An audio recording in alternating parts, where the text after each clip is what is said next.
وتصفو الحياة بنور هدى جمال الوجود بذكر الإله وتصفو الحياة بنور هدى وتطرب نفس له طاعة ويبلغ سعد إلى. بسم الله الرحمن الرحيم. Assalamualaikum warahmatullahi wabarakatuh. Innalhamdulillah wa syukurillah salatu wassalamu ala rasulillah. Asyhadu an la ilaha illallah wahdahu la syarikalah wa asyhadu anna Muhammadan abduhu wa rasuluhu alladzi la nabiyya ba'd. Allah Ta'ala fi kitabil karim. A'udzu billahi minasyaitonir rajim. Bismillahirrahmanirrahim. As-sabirina was-sadiqina wal qanitina wal munfiqina wal mustaghfirina bil ashab. Dan juga orang-orang yang sabar, orang yang benar, orang yang taat, orang-orang yang menginfakkan hartanya di jalan Allah, dan orang-orang yang mohon ampun pada waktu sahur. Ali Imran ayat 17. Shadaqallahul azim. Bapak Ibu jamaah yang dirahmati Allah Subhanahu wa taala, ini kita malam yang ke-15. Artinya sudah 14 hari Ramadan kita lalui, momentum yang paling pas barangkali separuh perjalanan Ramadan. Kita tidak lupa untuk mengevaluasi apa yang sudah kita lakukan selama 14 Ramadan yang lalu. Apakah kita semakin semangat beribadah atau semakin terbiasa dengan kebiasaan Rasulullah, atau justru semakin melemah? Ya, sekarang karena anak saya yang pertama kerja di Mekah, semakin hari semakin padat jemaah. Dan tahun ini luar biasa memang. Saya pun 2 hari sebelum Ramadan baru pulang dari sana bawa jemaah umroh. Itu Jumat terakhir sebelum Ramadan itu saya tak bisa masuk lagi. 9 saya dari hotel jam 9 pagi Pak, udah gak bisa masuk Masjidil Haram. Dan saya harus sholat sekitar 300 meter dari Masjidil Haram. Dan itu jalan itu 1 kilometer, itu full jalan itu. Bahkan ada 4 saf di depan saya itu mereka sholat duduk karena tidak ada tempat sujud lagi saking rapatnya. Dan anak saya bilang bukan makin berkurang sih, sampai sekarang luar biasa. Jadi banyak sekarang malah hotel-hotel yang di daerah Jarwal, itu biasanya hotel-hotel jamaah haji. Ya, ada kadang ada yang 2 km, 1,5 km, ada yang 3 km, itu full sekarang ini. Luar biasa, luar biasa padatnya. Dan saya selalu nonton di YouTube bagaimana perkembangan Islam seperti di Eropa. Itu luar biasa, setiap tahun pertumbuhan orang-orang yang masuk Islam di sana. Dan heran kita di Indonesia malah kok semangat berislam itu mundur gitu, Pak. Nah, ini coba lihat anak-anak muda kita di mana ini? Atau ada masjid khusus orang tuh? Ada, Pak? Nggak ada ya, Pak ya? Luar biasa. Nah, ini yang harus kita evaluasi barangkali. Salah satu yang menyemangati orang untuk sana, semakin tumbuh pemahaman dan kesadaran mereka. Ternyata yang dikejar dunia itu melelahkan. Kepuasan batin itu ketika mereka sudah mulai menemukan titik di mana mereka harus kembali kepada Rabb-nya. Ini yang kita lihat, makanya kita pun pemahaman kita harus semakin tinggi, semakin kencang. Mulai menghabisi Ramadan ini, ya, kita sadari bahwa Ramadan yang akan datang belum tentu dikasih Allah kesempatan bagi kita. Ya, ini ukirlah ini Ramadan terakhir bagi kita mungkin ya. Jadi ayah bunda, inilah yang perlu kita terus gali pemahaman.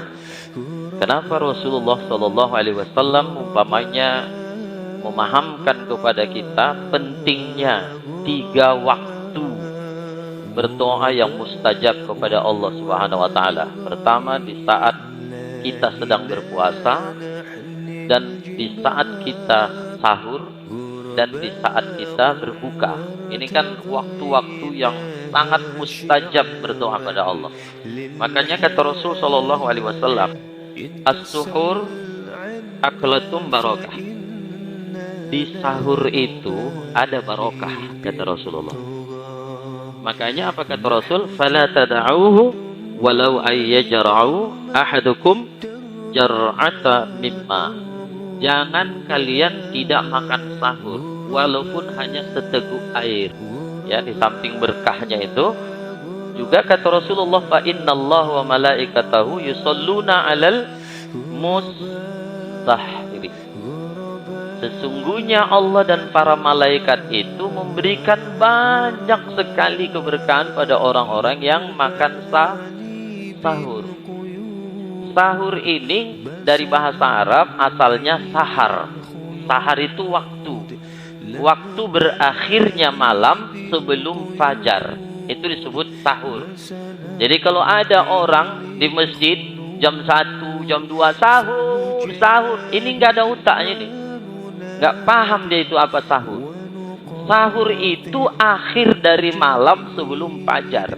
Nah, makanya Rasulullah katakan makan sahur itu ditakhir. Banyak sahabat menyebut, pernah kami sahur bersama Rasul, habis sahur langsung azan subuh. Zaid bin Sabit ketika ditanya sahurnya bagaimana, dia katakan kami berhenti sahur sampai azan subuh masih bisa kira-kira baca Quran 50 ayat. Nah, itulah dasar kenapa ada imsak, siap-siap menahan diri sekitar 10 menit sebelum azan subuh. Nah, jadi Bapak Ibu jamaah yang dirahmati Allah Subhanahu wa taala, ini luar biasa. Kenapa Rasulullah ajarkan ini? Berkah di sahur dan makan sahur itu karena sahur tidak hanya Ramadan. Sahur itu waktu sebelum fajar, baik di dalam Ramadan maupun di luar Ramadan. Khusus di Ramadan dibiasakan kita makannya sebelum subuh.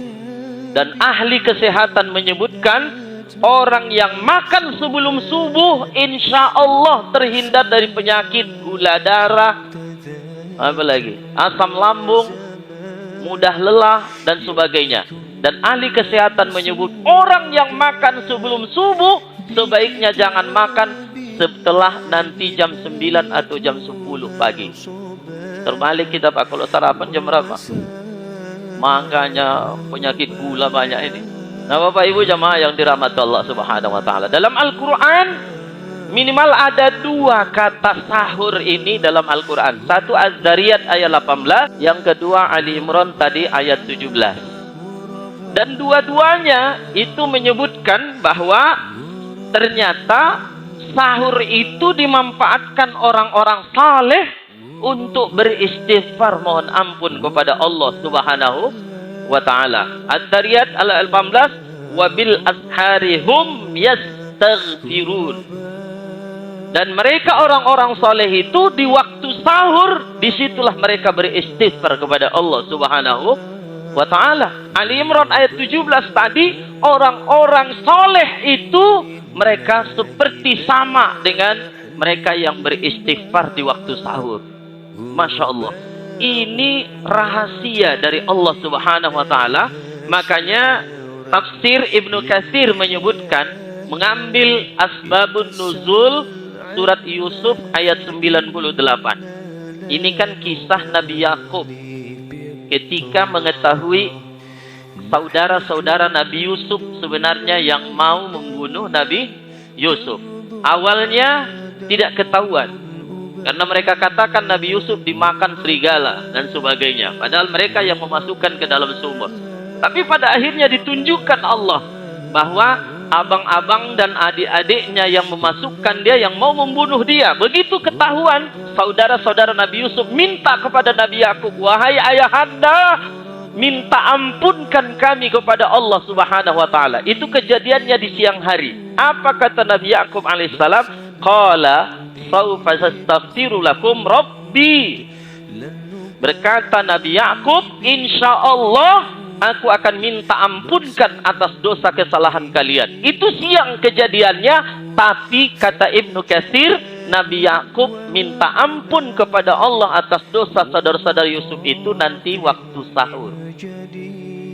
Jadi kita ini pun yang banyak dosa nih, kecuali merasa tak berdosa. Tapi saya yakin orang yang tak merasa berdosa ini yang duluan masuk neraka barangkali ya.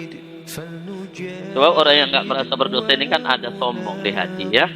Itu yang kemarin 2 pekan yang lalu yang saya sampaikan. Jangan heran nanti ada orang yang berlatar belakang barangkali selama ini banyak maksiat, banyak dosa yang dilakukannya, tapi kita terkejut nanti dia masuk surga karena pandainya dia beristighfar mohon ampun kepada Allah Subhanahu wa ta'ala. Malah ada orang yang latar belakangnya kita lihat orang yang taat selama ini kepada Allah, ilmunya mumpuni, tapi dengan ketaatannya, dengan amal ibadahnya, dengan pemahamannya ada sombong sedikit di hatinya, karena Allah tidak suka dan tidak akan masuk surga seseorang, kata Rasulullah, kalau dalam hatinya ada sebiji derah kesombongan. Hati-hati nih, hati-hati ya Pak ya, yang suka-suka membid'ahkan jangan lagi, udah cukup.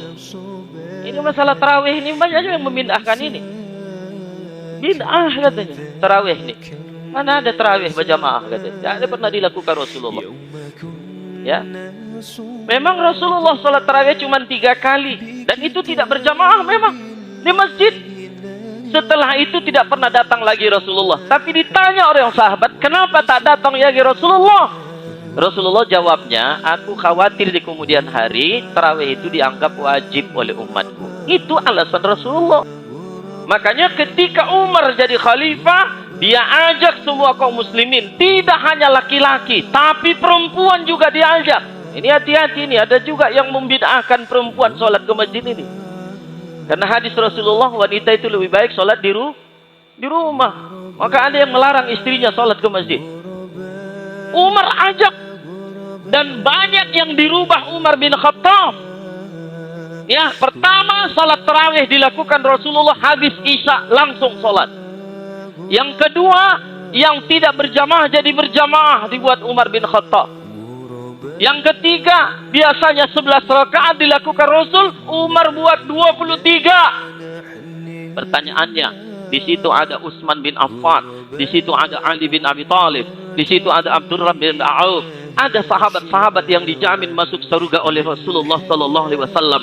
Tapi tidak pernah kita temukan dari lisan mereka dan pendapat mereka, hei Umar, ini bid'ah. Ada Pak? Coba tunjukkan sama saya kitabnya. Nah, ada yang berani membid'ahkan Umar pada saat itu. Nah, sekarang kita belum tentu dijamin masuk surga oleh Rasulullah, kok lantam kali mulut awak bilang bid'ah. Kullu bid'atun dolalah wa kullu dolalatun binnar. Makan kau lah itu. Mudah kali bid'ahkan orang, sikit-sikit bid'ah, sikit-sikit bid'ah. Inilah kesombongan itu. Imam mazhab yang 4, coba lihat ini, luar biasa ini. Imam Syafi'i, Imam Hanafi, Imam Hambali, Imam Malik. Semua imam yang 4 ini tidak pernah saling membid'ahkan, tidak pernah saling menyesatkan. Mereka itu selalu fastabiqul khairat. Nah, ada saling tidak ada masalah di antara mereka. Kok sekarang muncul kok? Aduh ya Allah, sombong-sombong kali sekarang ini. Baru baca satu hadis, kitab belum dibaca. Lah ini sahih, ini Imam Bukhari, ini dari riwayat Muslim. Kau pikir Bukhari itu lahirnya tahun berapa? Masih duluan Imam Syafi'i, Imam Hanafi, Imam Mazhab yang 4 lebih duluan dari mereka. Tak usah lantam kali kau. Baru 3 hadis sudah macam dia ulama yang balik. Dialah panitia surga itu. Ya Allah ya Rabbi. Nah ya Bunda, ini harus kita pahami selama Ramadan ini, agar masih banyak ajaran Rasulullah yang memang layak dan kita biasakan, sehingga kita memperoleh titel takwa di sisi Allah Subhanahu wa ta'ala. Mudah-mudahan ada manfaatnya bagi kita, dan lebih kurang mohon ampun kepada Allah, mohon maaf kepada ayah bunda semuanya, karena ini saya terakhir Ramadan ini. Ramadan kadang nggak tahu lah kita, ya kan? Ramadan ini habislah 2 kali amanahnya sudah saya laksanakan dengan baik insyaallah. Wallahu a'lam. Assalamualaikum warahmatullahi wabarakatuh. Audio Jungle.